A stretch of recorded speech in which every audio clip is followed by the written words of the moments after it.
لما أمنا وأبونا يقعدونا من النوم على السحور كان صعب، بس لمتنا على الصينية الله تسوى الدنيا كلها. رمضان يجمعنا. Assalamualaikum warahmatullahi wabarakatuh. Selamat datang di Yasmin Dula TV. Sebelum menonton video-video kami, silahkan like and subscribe YouTube kami dan follow IG kami. Terima kasih, selamat menonton. Assalamualaikum warahmatullahi wabarakatuh. Alhamdulillahirabbil alamin. Wassalatu wassalamu ala mursalin wa ala alihi washabbihi ajmain. Asyhadu an la ilaha illallah wahdahu la syarikalah wa asyhadu anna Muhammadan abduhu wa rasuluh. Allahumma shalli ala Muhammad wa ala alihi washabbihi ajmain. Amma ba'du. Qala Allah Ta'ala fil Qur'anil Karim, a'udzu billahi minasyaitonir rajim. Bismillahirrahmanirrahim. Wa qur rabbi anzilni munjalan mubarakan wa anta khairul munzilin. Wa qalla aidan walladzina yaquluna rabbana hab lana min azwajina wa dhurriyyatina qurrata a'yun waj'alna lil muttaqina imama. Bapak Ibu hadirin, para pendengar yang kami hormati rahimakumullah, para jamaah jelang buka puasa yang kami hormati. Pertama, kita bersyukur pada Allah Subhanahu wa taala karena atas rahmatnya, nikmatnya pada saat ini kita masih bisa melaksanakan ibadah puasa di tengah-tengah wabah pandemi yang menimpa di Indonesia, yaitu COVID-19. Shalawat dan salam kita panjatkan pula, mudah-mudahan Nabi kita Muhammad SAW mendapatkan tempat yang mulia, dan mudah-mudahan kita nantinya mendapatkan syafaatnya. Amin. Bapak Ibu yang kami hormati, hadirin sekalian yang berbahagia, ada dua doa yang diajarkan oleh Allah Subhanahu wa taala. Doa yang pertama merupakan wadah dan doa yang kedua merupakan isi. Apa yang wadah? Doanya Robbi anzilni munjalan mubarakan wa anta khairul munzilin. Ya Allah, berikan kepadaku tempat tinggal yang kau berkahi. Sesungguhnya engkau adalah zat yang banyak, yang paling bagus memberikan tempat tinggal. Doa ini minta rumah kita, wadahnya. Sementara doa yang kedua kita minta isinya. Rabbana hablana min azwajina wa dzurriyyatina qurrata a'yun waj'alna lil muttaqina imama. Ya Allah, ya Tuhan kami, berikan padaku dari pasangan aku, dari anak keturunanku, orang-orang yang selalu menyenangkan bila kami pandang. Kalau bangunannya sudah bagus, diberkahi oleh Allah, isinya adalah orang-orang yang menyenangkan bila kita pandang, maka tidak berlebihan kalau saya mengatakan bahwa rumah seperti itu adalah seperti surga. Seperti kata Rasulullah, baiti jannati, rumahku adalah surgaku. Bapak Ibu yang kami hormati, para pendengar yang berbahagia, di saat ini Indonesia sedang dilanda virus corona COVID-19, yang dengan virus itu kemudian kita harus mengikuti kebijakan pemerintah, bekerja dari rumah, belajar dari rumah, ibadah pun di rumah. Saya yakin kalau rumah kita itu baik, tentram, rumah yang diberkahi oleh Allah, yang isinya orang yang soleh-solehkah, yang menyenangkan, berada di rumah tidak akan menjadi masalah. Nah, itulah maka pentingnya bagaimana kita membangun supaya rumah kita menjadi tempat yang seperti surga, sehingga di rumah pun kita nyaman. Bapak Ibu yang kami hormati, saya ingat pesan sahabat Rasulullah SAW yang menyatakan malam yas'at fi baitihi lam yas'at fi makanil akhir. Siapa yang tidak bahagia di rumahnya, maka dia juga tidak akan mendapatkan kebahagiaan di tempat yang lain. Jadi sebenarnya pusat kebahagiaan kita itu tidak di mana-mana. Tidak di tempat kerja, tidak di tempat hiburan, tidak di supermarket, di mall, di lain mana-mana tidak. Tapi justru pusat kebahagiaan kita itu adalah di rumah kita sendiri. Jadi kalau di rumah udah bahagia, maka apapun masalahnya insya Allah itu bisa terselesaikan. Itulah kenapa kemudian pemerintah membuat kebijakan yang namanya ketahanan keluarga. Tapi yang kami hormati, bagaimana supaya rumah kita itu menjadi rumah yang menyenangkan? Kenapa rumah itu jadi tempat pusat kebahagiaan? Karena Bapak Ibu, karena di rumah itulah kita, dari rumah kita itulah kemudian saudara kita itu akan menerima kita apa adanya. Ini bedanya. Kalau kita bergaul dengan orang lain, dengan teman kita, dengan sahabat kita, dengan tetangga kita, maka pergaulan kita itu masih dibatasi dengan berbagai alasan.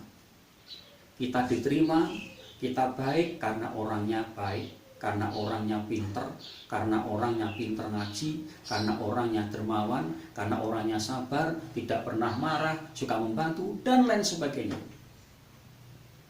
Dan itu kalau sesuatu yang menjadi alasan mereka baik dengan kita itu hilang, maka kita pun akan ditinggalkan. Itu dalam psikologi namanya conditional love. Tetapi di keluarga kita, istri kita, suami kita, anak-anak kita, itu akan menerima kita apa adanya.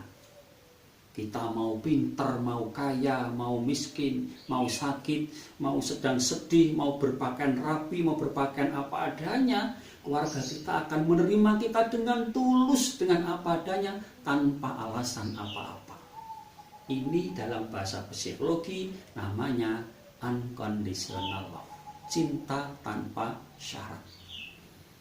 Kalau Bapak Ibu sudah menemukan cinta itu tanpa syarat, maka insya Allah rumah yang seperti surga itu bisa kita wujudkan. Bapak Ibu pengen rumahnya seperti surga? Kalau ingin seperti surga, Bapak Ibu saya ingatkan. Kalau bapak-bapak, ibu-ibu ingin rumahnya seperti surga, maka rumah itu harus kita jadikan tempat yang mulia, yang suci.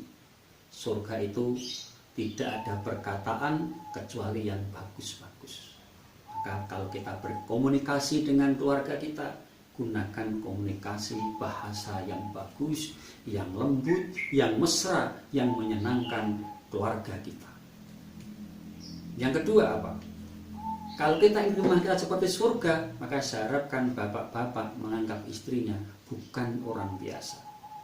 Bapak-bapak harus berani mengakui bahwa istri bapak itu adalah orang yang luar biasa. Istri bapak adalah bidadari. Karena salah satu ciri surga, di dalamnya ada bidadari. Bukan hanya istri kita, termasuk anak-anak perempuan kita, itu adalah mereka adalah bidadari-bidadari yang ada di rumah kita. Gimana caranya? Mereka harus menjadi orang-orang yang solihah. Kalau laki-laki harus yang soleh. Itu. Tapi kalau Anda masih menganggap keluarganya, istrinya orang biasa, rumah tangga Anda juga biasa-biasa. Makanya ibu-ibu, saya harapkan kamu harus sadar. Ibu-ibu harus mulai sadar bahwa ibu itu adalah bidadari. Ibu harus pede, harus percaya diri, harus rajin, harus merawat diri supaya suami bisa memandang ibu, memandang bidadari. Mula sing seneng dandan, dirawat penampilannya, dirawat badannya, dijaga pakaiannya.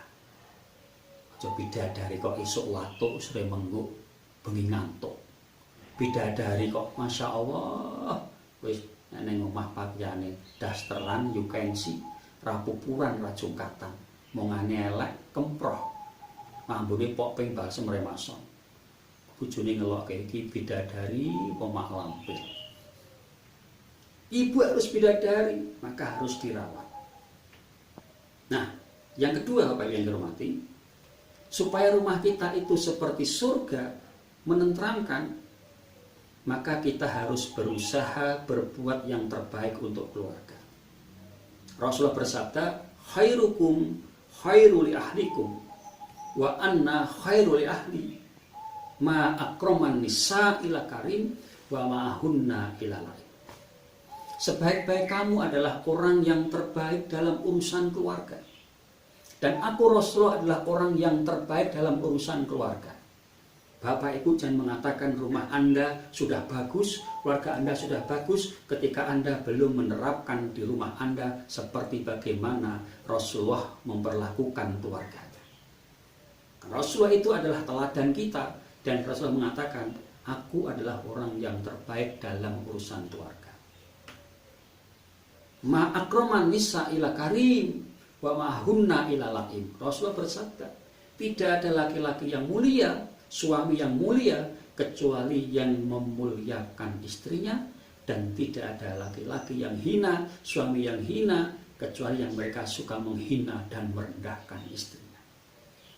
Bapak Ibu yang dihormati, ketika kita itu memuliakan keluarga kita, anak-anak kita, maka kemuliaan itu akan diberikan oleh Allah kepada kita.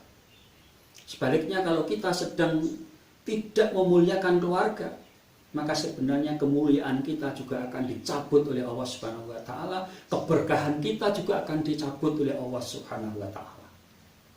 Contohnya misalkan ketika bapak-bapak ini baik dengan keluarga, disayangi keluarga, dihormati keluarga, maka setiap bapak pergi, istri, anak-anak akan mendoakan dengan doa yang baik. Mudah-mudahan bapak selamat, lancar, pulang selamat, jauh dari masalah.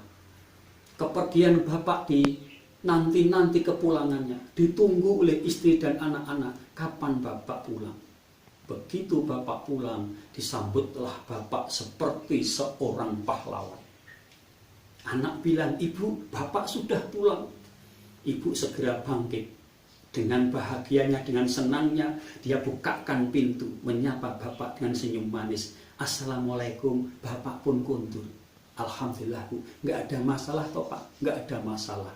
Bapak dituntun masuk ke dalam, dibawakan tasnya. Ibu kemudian bilang, Pak, ngersake ngunjuk Pak, saya siapkan minumnya. Badai dahar Pak, saya siapkan makannya. Mau tidur Pak, saya tata kamarnya.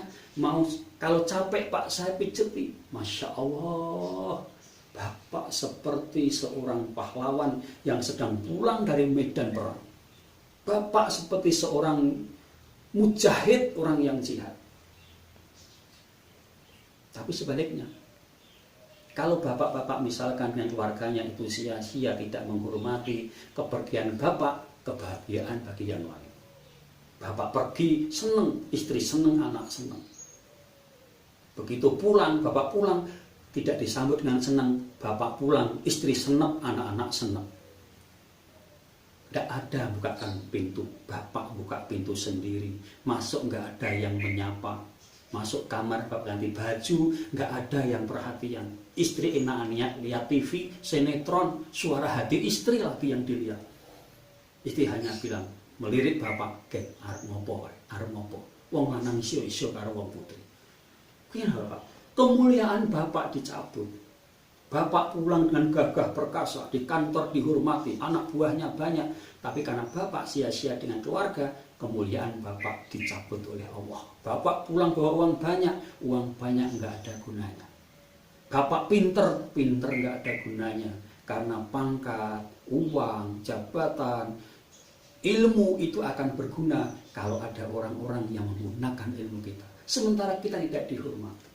Nah ini Bapak Ibu yang dihormati, hati-hati.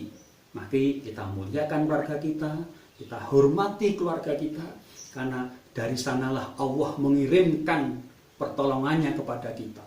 Dari mereka pasangan kita kepada kita lah Allah membahagiakan kita. Kebahagiaan kita tidak langsung diberikan oleh Allah kepada kita. Kebahagiaan kita itu dititipkan oleh Allah melalui orang-orang yang kita sayangi, orang-orang yang dititipkan amanah kepada kita semua. Maka kunci pertama kita hidup bahagia, maka Bapak yang dihormati, muliakan keluarga. Karena keluarga itu suatu yang penting. Nah saat ini kita harus cari hikmah. Di tengah pandemi COVID-19, maka kesempatan kita untuk betul-betul perhatian terhadap keluarga. Kalau selama ini Bapak Ibu disibukkan oleh pekerjaan di luar, disibukkan oleh urusan luar, di rumah hanya secukupnya, kadang sudah capek, maka saat ini alhamdulillah kita waktu sepenuhnya Allah berikan.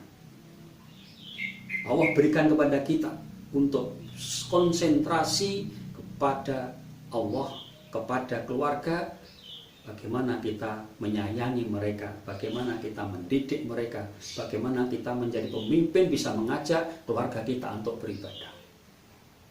Ini kesempatan yang luar biasa loh Bapak Ibu.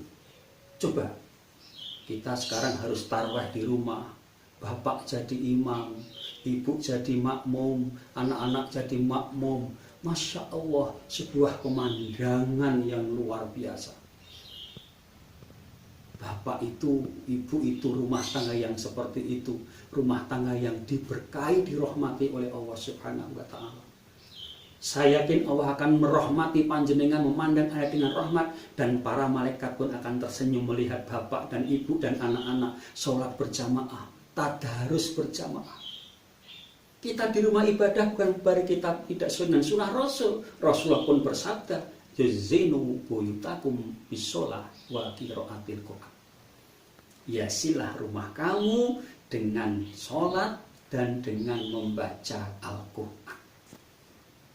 Di rumah itu pula kemudian bapak dan ibu bisa mengajarkan ilmu-ilmu kepada anak-anak kita. Kesempatan kita mengajarkan pada mereka doa-doa, zikir-zikir yang maksur, doa-doa yang maksur, doa-doa yang bagus, pengalaman rohani yang bagus, itu kita sampaikan kepada keluarga kita, dan itu akan menjadi tinta emas, catatan sejarah bagi anak-anak kita 20-30 tahun yang akan datang. Apa yang Bapak lakukan di rumah itu nanti akan jadi cerita anak-anak kita kepada cucu-cucu kita. Bagaimana dulu kita bertanggung jawab kepada anak-anak cara mendidik agama. Bapak yang kami hormati, kita kembali kepada keluarga itu. Lalu bagaimana Pak biar keluarga itu menjadi sangat kokoh? Tentu ada beberapa hal. Kokoh secara ekonomi, kokoh secara sosial, kokoh secara agama. Secara agama jelas fungsi rumah itu di komite untuk menegakkan agama. Kalau bapak ibu-ibu ingin rumah tangganya agamanya bagus, mulailah dari keluarga. Kalau Anda ingin anak-anak kita itu pintar beragama, jangan mengandalkan di sekolahan. Di keluarga adalah sebenarnya kuncinya. Secara sosial, warga kita akan kuat, itu ditopang beberapa hal. Apa tiangnya supaya keluarga itu keluarga yang kuat? Satu adalah rumah itu digunakan untuk memuliakan orang tua. Kalau keluarga kok memuliakan orang tua, maka keluarga itu akan keluarga yang kokoh. Karena apa? Ridho Allah tergantung ridhonya orang tua. Surga anak itu berada di telapak kaki ibu. Ridho Allah firul walidain al jannatu tahta aqdamil ummah. Maka Bapak Ibu, apapun isi rumah kita, berapa ukuran rumah kita, di mana kita bertempat tinggal, kita usahakan menjadi penuh hati untuk berbuat baik, berbakti kepada orang tua. Meskipun tahun ini kita tidak bisa mudik kepada di kampung halaman ketemu orang tua, tapi doa kita tidak pernah kita henti-hentikan. Rabbi firli wali walidayya warhamhuma kama rabbayani shaghira adalah doa emas yang harus kita panjatkan sebanyak-banyaknya sebelum kita berdoa untuk kita sendiri. Imam Musa al-Kadzim mengatakan anak itu dianggap melaksanakan hak orang tua ketika dia berdoa sehari semalam 5 kali Rabbi firli wali walidayya warhamhuma kama rabbayani shaghira. Yang pertama. Yang kedua, keluarga itu akan kokoh kalau keluarga itu ditopang oleh digunakan untuk memuliakan para tamunya. Mari rumah kita gunakan tempat untuk memuliakan para tamu. Siapa yang datang ke rumah kita, muliakan. Bagaimana memuliakan tamu yang baik? Memuliakan tamu yang bagus adalah diantaranya menyambut dengan hangat, dengan senyuman, dan segera mengeluarkan jamuan, menyegerakan jamuan. Ya. Kemudian yang ketiga, rumah itu akan bagus kalau digunakan untuk memuliakan anak yatim dan fakir miskin.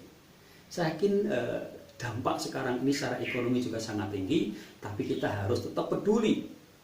Maka Bapak Ibu jangan lupa kalau tarawih di rumah baca surat Al-Ma'un, biar mengingat kepada kita ara'aital ladzi yukadzibu biddin fadzalikal ladzi yad'ul yatim wa la yahuddu 'ala ta'amil miskin. Supaya apa? Supaya diri kita, keluarga kita selalu mengingat-ingat bagaimana kita punya kewajiban terhadap anak yatim dan fakir miskin. Kemudian termasuk di dalamnya adalah memuliakan para tetangga. Maka yu'minu billahi wal yaumil akhir fal yukrim jarahu. Siapa yang beriman pada Allah dan hari akhir, maka muliakanlah tetanggamu. Bagi yang hormati, kita kembali, itulah mari kita gunakan rumah kita sebaik-baiknya, kita atur rumah kita sebaik-baiknya, karena disinilah Allah Subhanahu wa Ta'ala memberikan kebahagiaan. Kebahagiaan keluarga tidak usah dicari, kebahagiaan keluarga itu harus diciptakan bersama. Siapa? Bapak dan Ibu. Mudah-mudahan ada manfaatnya. Selamat berbuka puasa. Mudah-mudahan puasa kita diterima oleh Allah Subhanahu wa Ta'ala dan kita menjadi orang-orang yang muttaqin. Amin. Demikian. Wassalamualaikum warahmatullahi wabarakatuh.